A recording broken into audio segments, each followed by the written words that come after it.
দেখুন বন্ধুরা কত সুন্দর জমেছে, দেখুন পুডিংটা। মা শিগগিরই দাও, জিভে জল চলে আসছে তো। তাই বাবা? এই নাও, ভালো লাগছে। নমস্কার বন্ধুরা, ভিলেজ কুকিং উইথ রাখিতে আপনাদের সবাইকে স্বাগত জানাই। বন্ধুরা, আজকে আবার নতুন একটা রেসিপি নিয়ে চলে এসেছি, একদম ইউনিক একটা রেসিপি। এখন তো বাজারে প্রচুর পরিমাণে আম পাওয়া যাচ্ছে, এই আম দিয়ে কিন্তু নানা রকম রেসিপি বানিয়ে আপনারা সবাই খাচ্ছেন। তো আজকে আম দিয়ে যে রেসিপিটা আজকে বানাবো, সেই রেসিপিটা কিন্তু একদম ইউনিক, বাচ্চা থেকে বড় সবাই খেতে খুবই পছন্দ করবে। তো এই রেসিপিটা হচ্ছে আমের পুডিং। কোনো রকম জেলিটিন কিংবা আগার আগার পাউডার ছাড়াই এই আমের পুডিংটা বানিয়ে দেখাবো ঘরোয়া উপকরণ দিয়ে। আপনারা সম্পূর্ণ ভিডিওটার সাথে থাকুন আর দেখতে থাকুন আমি কীভাবে বানাই।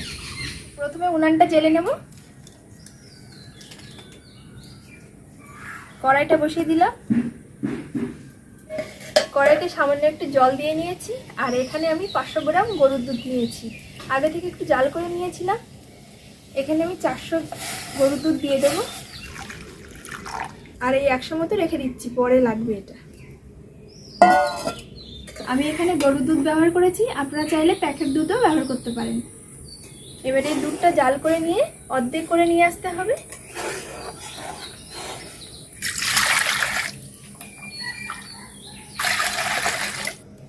এখান থেকে আমি 2টো আম নেব, পুডিং বানানোর জন্য এই 2টো আমই আমার যথেষ্ট।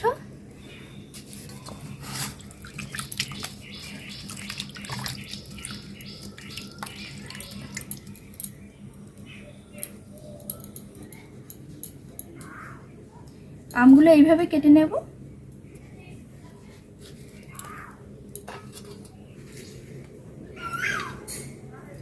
এই যে একটা মিক্সার গ্রাইন্ডারের জার নিয়েছি, এই জারের মধ্যে আমের পাল্পগুলো নিয়ে নেব, চামচে করে এইভাবে বের করে নেব।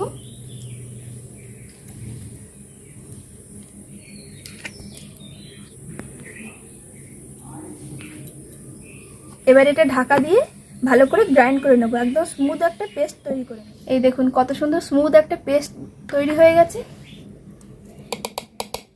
আর এদিকে দেখুন দুধটা জাল হয়ে আমার অর্ধেকটা হয়ে গেছে, দুধটা একটু ঠান্ডা করে নিয়েছি। এবার এই আমের পেস্টটা আমি দুধের মধ্যে দিয়ে দেবো আর মেশাতে থাকবো।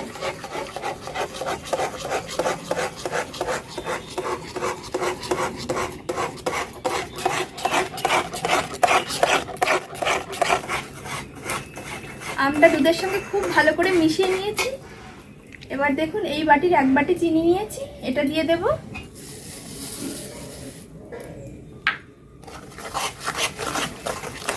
এবার এটা জাল দিয়ে নিতে হবে খুব ভালো করে।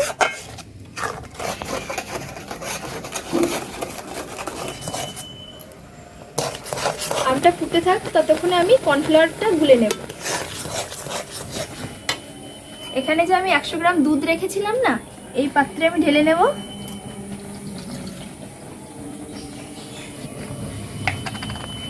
এবার এই চামচে 2 চামচ কর্নফ্লাওয়ার গুলে নেব এই দুধের মধ্যে।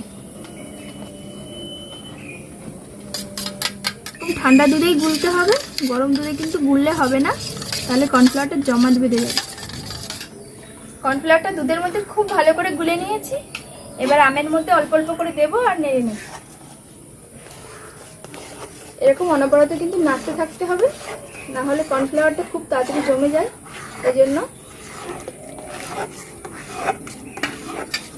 একবারে দেবেন না, বারে বারে কর্নফ্লাওয়ারের মিশ্রণটা দেবেন।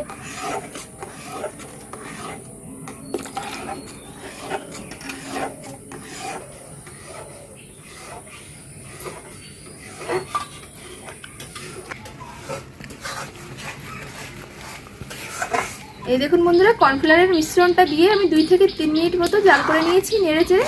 আর আমটা দেখুন কতটা ঠিক হয়ে গেছে, থকথকে হয়ে গেছে এরকম। এটা একদমই হয়ে গেছে, এবার নামিয়ে নেব।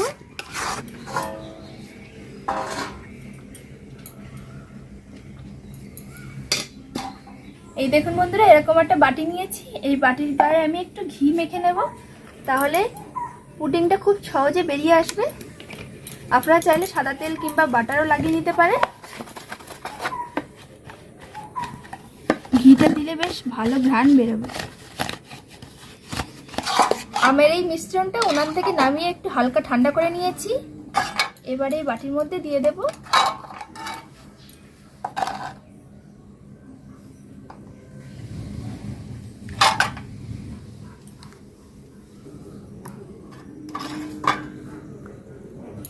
এই দেখুন সব আমের মিশ্রণটা আমি বাটির মধ্যে ঢেলে নিয়েছি।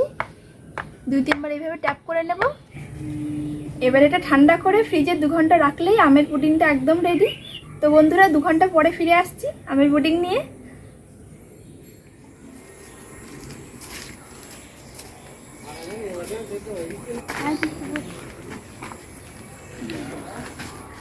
এই যে দেখুন বন্ধুরা 2 ঘন্টা পরে ফিরে এসেছি।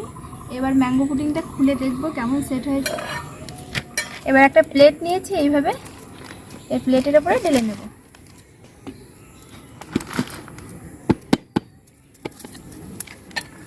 এই দেখুন বন্ধুরা কত সুন্দর পুডিংটা জমেছে দেখুন।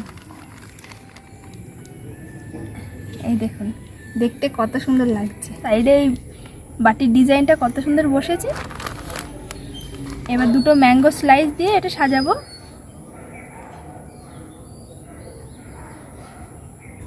একটা লেবুর পাতা দিলাম গার্নিশিং এর জন্য। এই দেখুন কত সুন্দর লাগছে দেখতে।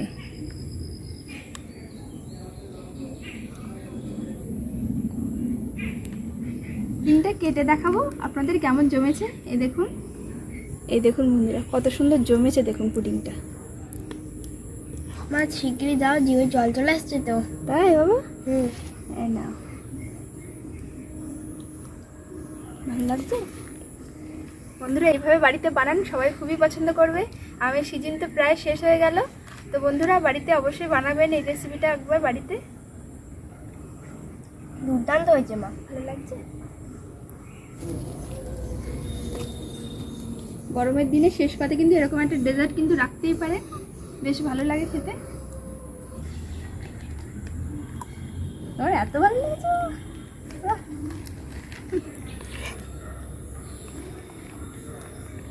তো বন্ধুরা আজকের রেসিপিটা আপনাদের কাছে কেমন লাগলো অবশ্যই কমেন্ট করে জানাবেন। আর যদি ভালো লাগে থাকে প্লিজ একটা লাইক করবেন, শেয়ার করবেন বন্ধু প্রিয়জনের মধ্যে। আর আপনি যদি আমাদের চ্যানেলটাকে এখনও সাবস্ক্রাইব না করে থাকেন প্লিজ সাবস্ক্রাইব করে আমাদের পাশে থাকবেন। আজকের মতো বিদায় নিচ্ছি বন্ধুরা। আপনারা সবাই ভালো থাকবেন, সুস্থ থাকবেন।